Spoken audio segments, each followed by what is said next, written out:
Let's break it down with Tim Hasselbeck, Mike Tannenbaum. I'm Zubin Mehenti. First blush thoughts on one of the most epic Super Bowl games ever played, again, with Boomer and company on the way. It was an epic game. I think Kyle Shanahan made a massive mistake. I think when they won the coin toss to start overtime, go on defense, because now you could go play four-down football, and that's actually what happened in that drive. They had to convert a fourth down, and Kansas City was able to go score a touchdown. And in a game where so many small plays could have made the difference, I think by not deferring, it hurt San Francisco.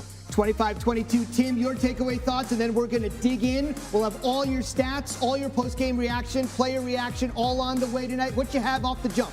I mean, I just think it's about Patrick Mahomes. Look, it's the best player in football, my estimation, and they put it on him. We had 46 pass attempts in this football game, was over 300 yards.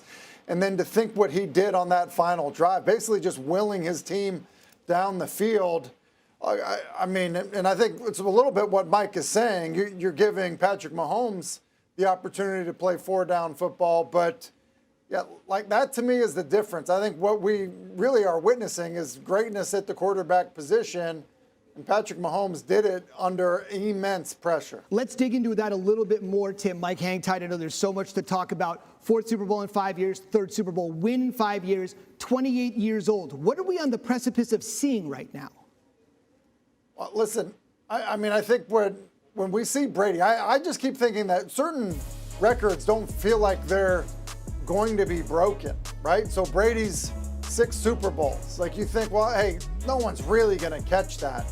Well, look where Patrick Mahomes is in terms of just the start that he's off to. And look, no one can dispute Brady's greatness, but I mean, it's incredible that, you know, Patrick Mahomes in such a short period of time has found himself with this many championships. And then obviously, as we see the double-digit comeback there in the biggest game of the season, yeah, it's incredible. And 2 of those 3, of course, came against San Francisco, bookending the first one, the last one against the Eagles, and now this one against San Francisco. Go at it. Yeah, and Joey, just one other point to Tim's point, he was their leading rusher. He had 66 yards rushing. He was their leading rusher, had over 7 yards a carry.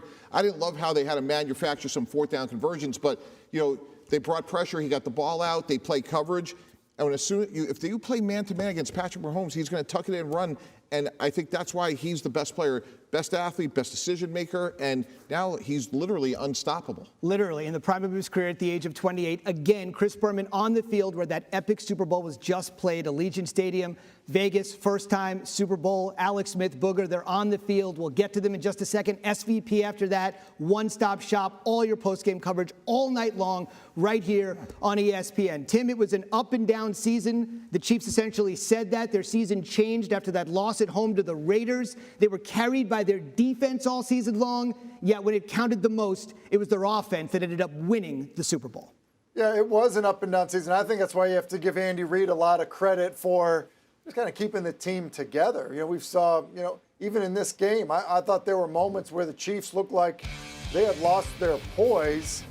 There's kind of a calm about Andy Reid to weather some of the storms. I mean, it seemed like, you know, you saw Matt Nagy kind of yelling at the offense. You saw Chris Jones trying to bring the defense together. You saw Travis Kelce nearly knock Andy Reid over, but it's kind of Andy's steadiness in this football game. And I think really throughout much of the season that held the team together the way that it did. And it was a defensive-led team for much of the year. It was a defensive performance for much of this game, but ultimately I do think it still comes down to Andy Reid, Patrick Mahomes, final drive in the biggest moment. And I can tell you're chomping at the bit. Go ahead, Mike. Yeah, no, they got better as the year went on.